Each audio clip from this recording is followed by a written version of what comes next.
Bác sĩ có bảo là người ta cứ hiểu nhầm rằng là vitamin C có thể giúp tăng cường sức đề kháng và chống lại những cái bệnh cảm cúm và virus, nhưng mà thật ra thì không phải, tức là không thấy rõ sự khác biệt rõ ràng giữa hai nhóm, một nhóm là sử dụng vitamin C và một nhóm là không sử dụng ấy.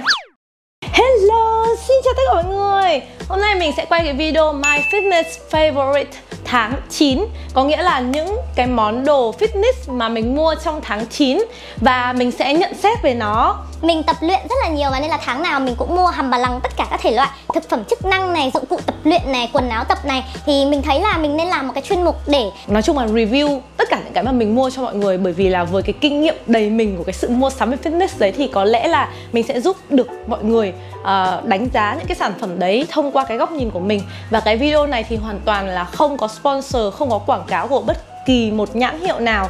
Chính bởi vì thế nên là mình sẽ chỉ nhận xét một cách khách quan thôi. Còn mua ở đâu thì mình sẽ không để link, mà các bạn sẽ cần phải tự lên trên Google hoặc là những cái trang thương mại điện tử để các bạn đánh ra. Mà cái kinh nghiệm mua sắm của mình ấy thì tất cả mọi thứ đều có ở trên Lazada, Tiki và Shopee.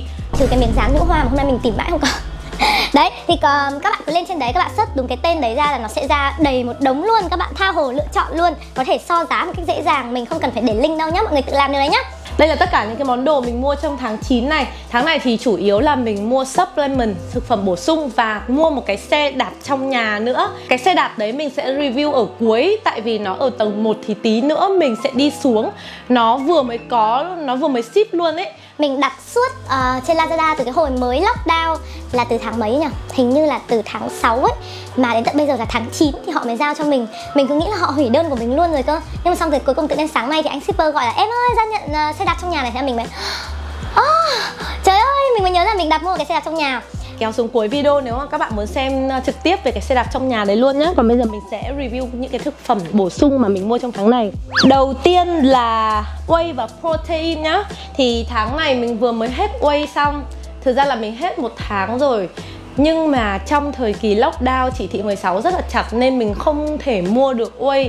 Thế là mình đã bị tọt mông. Mình là một người mà dựa vào whey để sống rất nhiều, vì mình, một là răng mình yếu, hai là mình không thích ăn nhiều thịt, và ba là dạ dày của mình cũng nhỏ nữa. Nói chung mình là một người khá là kén ăn uống không có dễ dàng đâu, nên mình toàn phải dựa vào supplement để bổ sung thêm chất dinh dưỡng. Thực ra thì lấy chất dinh dưỡng từ thực phẩm tự nhiên sẽ luôn là tốt nhất. Nếu các bạn có thể ăn được bổ sung protein từ thực phẩm tự nhiên đầy đủ theo TDEE mà không cần phải sử dụng thêm whey thì sẽ là tốt nhất. Nhưng mà với những người như mình ấy là không thể nào mà đủ đạm nếu không sử dụng whey được, bởi vì là mình rất là lười nhai. Nói chung đấy là cái tính của mình từ bé đã thế rồi, nên là mình rất là gầy, các bạn thấy không? Cái này là lần này là mình mua cái gói to nhất luôn, là gói 4,54 cân, là cái dòng to nhất của nó ấy. Mình mua Whey Gold Standard. Đây là cái dòng rẻ nhất và phổ biến nhất, phổ thông nhất thì đúng hơn. Và mình nhớ là hầu như ai khi mà mới bắt đầu sử dụng thử whey thì đều mua loại này. Và đây cũng là cái loại đầu tiên mình uống từ cách đây mấy năm. Nhưng mà sau một thời gian khi mà mình đã uống tất cả các loại khác rồi, cuối cùng thì mình lại quay trở lại với cả loại này. Thứ nhất là bởi vì hương vị cái loại này nó ít ngọt nhất. Mình thích những cái vị sô-cô-la của hãng này. Những cái vị chocolate của những hãng khác nó siêu ngọt luôn. Mình cực kỳ ghét whey mà cứ như là uống một đống đường ấy. Đấy, thì cái này nó rất là nhạt, nó rất là dễ uống và nó không để lại cho mình cái cảm giác bị dựng tóc gáy. Có một số những cái loại whey mình uống vào xong rồi nó sẽ bị nổi da gà và dựng tóc gáy, mình cũng không biết là tại sao nữa. Nhưng cái loại này thì mình không bị. Thế nên là bây giờ mình xuống tiền mình mua hẳn một cái loại to nhất là 5 cân luôn cho nó rẻ. Mình mua cái này là giá 2,1 triệu, các bạn search ở đâu cũng có. Tuy nhiên bởi vì cái loại này là loại rất là phổ thông nên các bạn nhớ cẩn thận, đừng có mua những cái hàng mà nó tách sẵn ra. Kiểu như là bán mấy trăm gram một hoặc là bán nửa cân một ấy. Thì như thế, thứ nhất là khi mà bóc tách ra thì nó sẽ bị đắt hơn so với việc là các bạn mua cả một túi to này. Thứ hai là có thể là hàng cận đét hoặc là hàng hết hạn sử dụng, các bạn không biết được bởi vì các bạn không được nhìn cái bao bì sản phẩm xịn của nó ấy. Tốt nhất là các bạn hãy mua hẳn một cái gói tử tế như thế này và tìm những cái hàng nào là cái hàng mà chính hãng. Ví dụ như là khi các bạn mua ở trên Lazada, Shopee thì các bạn kéo xuống cái phần review, các bạn xem là cái cửa hàng nào mà được đánh giá uy tín này, đọc những cái comment của những cái người mua sản phẩm và xem là shop đấy được bao nhiêu sao, đã bán được nhiều sản phẩm chưa. Chứ đừng mua của những cái hãng nào mà kiểu họ mới bán được có mấy chục sản phẩm thì đừng mua. Đó, cái này là hàng phổ thông nhất rồi. Các bạn search ở trên mấy trang thương mại điện tử thì nó đều có nhá. Cứ search chữ Whey Gold Standard. Hana recommend cho tất cả mọi người luôn, cái dễ uống lắm. Tiếp theo là mình mua protein pancake. Cái này là protein pancake của Ostrovit. Đây là giống như kiểu là nó là bột protein nhưng mà là bột làm bánh pancake. Mình mua dùng để ăn sáng á. Mình mua vị vani các bạn. Cái này hình như là 800 bao nhiêu nghìn đấy. Các bạn lên trên mấy trang thương mại điện tử để search nhé. Đây, nó sẽ là cái bột giống như là bột whey như này. Xong rồi là mình làm theo hướng dẫn sử dụng thôi. Mình đánh nó chung với cả sữa. Xong mình làm nóng chảo. Xong mình lấy cái thìa mình múc đổ ra chảo rồi ăn. Thì cái review của mình về sản phẩm này là mình không thích lắm. Nếu mà chấm điểm 10 thì mình sẽ cho 5 trên 10 điểm. Thứ nhất tại vì mình không thích cái mùi vani này. Mùi vani này nó cứ giống như là uống sữa bột trẻ con ấy. Thứ hai là cái chất bánh pancake nó không được xốp. Thì mình nhận ra là tại vì đây là bột whey thì tất cả những cái bánh làm từ bột whey ấy nó đều ăn nó đều không ngon. Nó cứ khô cong ấy. Nói chung là ăn rất là chán. Mình đã thử mọi cách, ví dụ là pha thêm nước này, pha thêm sữa này, đánh thêm trứng nhưng mà nó đều chán lắm luôn ấy. Hay là tại vì tụi mình ăn cái bánh pancake mà mình hay ăn cái bánh pancake mà nó xay yến mạch này, trứng này, sữa này, chuối này. Thì ăn quen cái pancake yến mạch chuối đấy rồi nó rất là ngon, nó rất là ướt. Bây giờ ăn sang cái pancake bột whey này nó rất là khô, nó rất là kinh luôn ấy. Nếu như mà được chọn lại thì mình sẽ chọn vị chocolate. Bởi vì mình nghĩ là vị chocolate nó sẽ ngon hơn vị vani rất là nhiều. Vị vani cứ làm mình cảm nhận là mình đang uống sữa bột của thằng Bắp ấy. Rồi, lôi ra đây xem nào. Đó, úi dồi đây là cái bánh lúc cắm ra là như này này các bạn. Tiếp theo mình mua creatine monohydrate, cũng của hãng Ostrovit luôn. Mình thấy cái hãng này packaging rất là đẹp, bắt mắt nên là mình mua. Và chưa kể là cái này giá thành mình nhớ là khá là rẻ, nhiều serving nên là các bạn có thể dùng được rất là nhiều lần. Mỗi một serving này thì là 5 gram một ngày. Thì cái creatine này nó là một cái dạng thực phẩm bổ sung mà giúp hỗ trợ phát triển cơ bắp và tăng sức mạnh cơ bắp, phục hồi cơ bắp nữa. Thật ra thì mình chưa bao giờ uống creatine, cho đến bây giờ mình mới mua để mình uống thử. Nó khá là giống BCAA về cái mùi vị. Đây là mình mua vị dưa hấu nhá. Bột nó rất là mỏng. Lúc mà mình xúc bỏ vào trong nước là nó bay lên luôn ấy. Thì cái cảm nhận của mình là uống cái này nó toàn mùi hóa học ấy các bạn. Nhưng mà nó giống như kiểu uống BCAA ấy. Mấy cái loại này pha vào nước uống nó đều không ngon. Nó không có mùi thơm, nó cứ hóa chất thế nào ấy. Cái cách sử dụng creatine đấy là uống sau khi tập. Nhưng mà mình thì mình chọn là uống trong lúc tập. Mình sẽ pha chung vào với khoảng 500-800ml nước.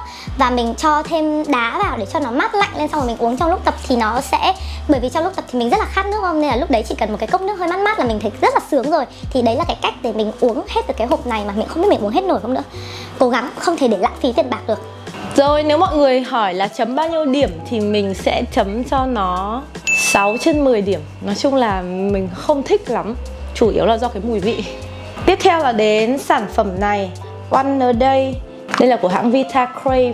Đây là cái viên bổ sung vitamin dạng gummy kẹo dẻo dành cho phụ nữ.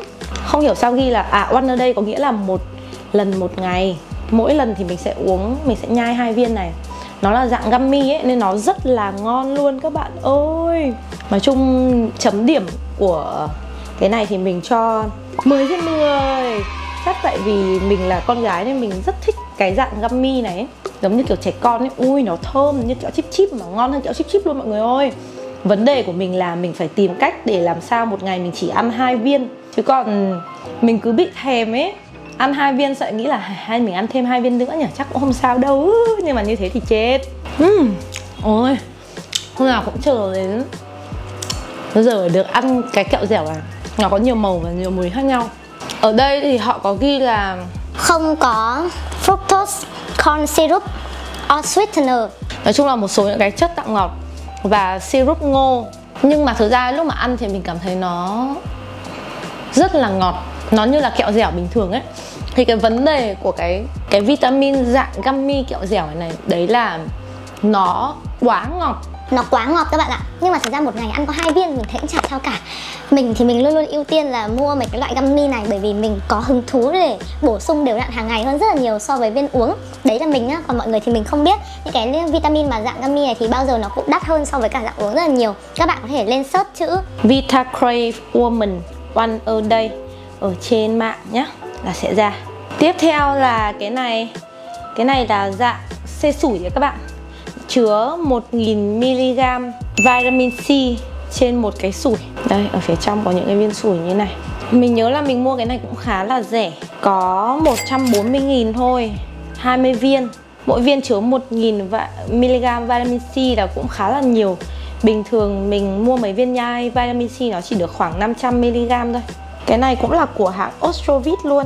Theo cảm nhận của mình thì cái này mùi nó không được ngon cho lắm mọi người ạ. Nó không ngon như là cái xê sủi mà mình hay mua ở hiệu thuốc đâu.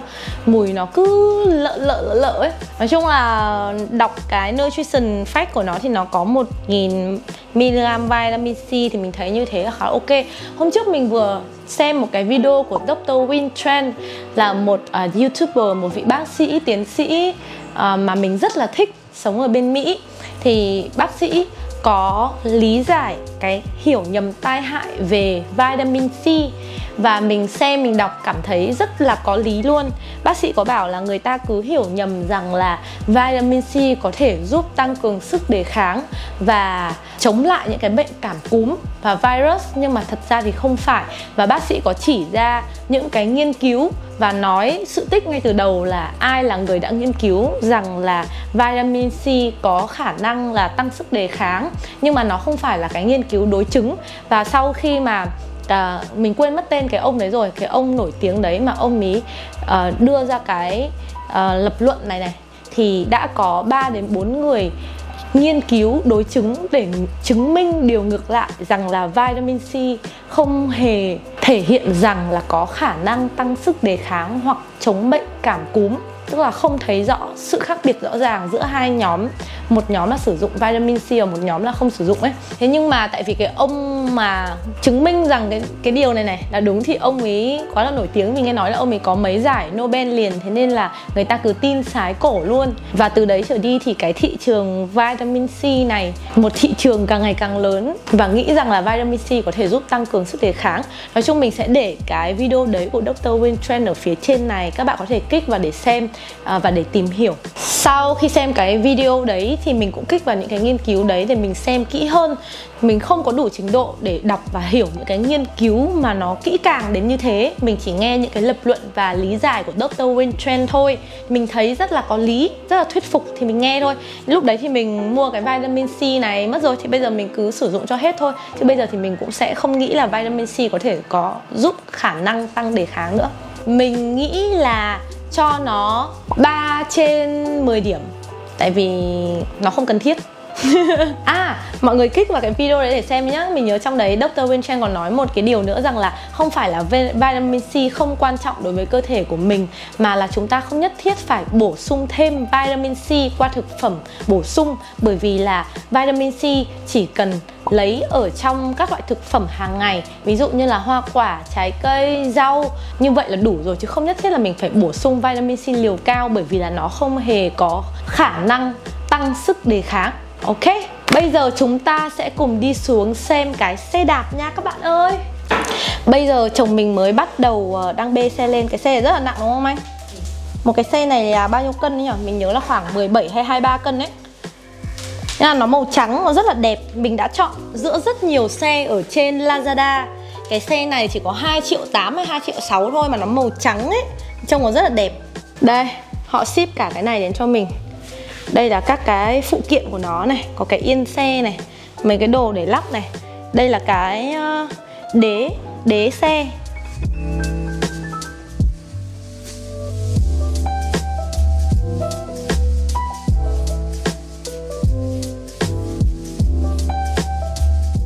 Đây là một cái loại xe chỉ có 2,8 triệu thôi. Thế nên là mình nghĩ là tiền nào thì của nấy. Không thể nào mà nó có thể chắc chắn và xịn như là những cái xe mười mấy triệu được. Bởi mình thấy có những cái xe lên đến tận mười mấy 20 triệu cơ. và độ trọng lượng của nó cũng nhẹ hơn những cái xe kia rất là nhiều. Ví dụ như là có mấy xe mình thấy tải trọng nó lên đến tận 30 mấy cân ấy, 35 cân. Thì cái này nó chỉ có khoảng tầm 23, 24 cân thôi. Thì cái cảm giác khi mà mình ngồi lên nó, mình nghĩ nó không thể nào nó chắc chắn được. Nhưng mà bù lại cái màu nó rất là đẹp. Rồi, đây là cái xe đạp sau khi bọn mình đã lắp xong. Trông nó khá là đẹp luôn. Mà thật ra ấy, khi mà mình đã đạp xe ở rất nhiều các cái trung tâm rồi thì mình có thể nói là tiền nào của nấy các bạn ạ. Các bạn không nên mua những cái xe đạp mà kiểu 2,5 triệu, hoặc là nói chung là khoảng tầm từ 5 triệu đổ xuống. Trông nó có vẻ rất là bắt mắt đúng không? Nhưng mà khi mà ngồi lên ấy, nó không chắc chắn. Thứ nhất là nó không chắc chắn này. Thứ hai là cái núm điều chỉnh trọng lượng của nó rất là lởm ấy mọi người ạ. Cái nhìn nó lởm kinh khủng luôn. Tiếp theo là đến cái này nữa. Cái bảng điều khiển này đôi khi mình cảm thấy là mình không cần luôn. Mình không biết là nó có những cái chế độ gì, nhưng mà nó cắm và nó chạy bằng pin. Xong rồi nó đặt lên, gá lên trên một cái giá như thế này. Xong rồi cái giá đấy thì nó đặt thẳng đến đây thôi. Chứ nó không có một cái con ốc nào để cho mình xoắn vào luôn ấy. Nói chung là nó rất là lởm. Mình nghĩ là mình sẽ bỏ cái này đi luôn. Có cái này trông như kiểu là kiểu cảm ứng nhịp tim qua ngón tay ấy, nhưng mà mình cũng không tin là nó có thể làm được luôn. Ngoài ra thì cũng có điều chỉnh độ cao, rút ra để điều chỉnh độ cao của yên, rút ra để điều chỉnh độ cao của cái phần bám. Cái này là bánh xe kiểu đạp kiểu tứ tính. Cái này là chồng mình lắp, nói chung cũng khá là mất công. Nếu mà bạn gái nào mà tự mua thì chắc là không thể nào mà tự lắp được đâu, hoặc là cũng vất vả lắm. Cái yên này ngồi cũng không chắc chắn nữa. Nói chung là mình khuyên mọi người là nếu như mà mua xe đạp trong nhà thì nên mua cái mức giá tầm trung. Mình có tham khảo được mấy con ở trên Lazada, nó khoảng tầm hơn 8 triệu đến 10 triệu đổ lên thì đạp sẽ rất là ngon. Còn cái kiểu mà kiểu 2-3 triệu như thế này thì thực sự là không nên nha mọi người. Mà thôi, anyway có xe là tốt rồi. Tối nay mình sẽ đạp thử xem như thế nào.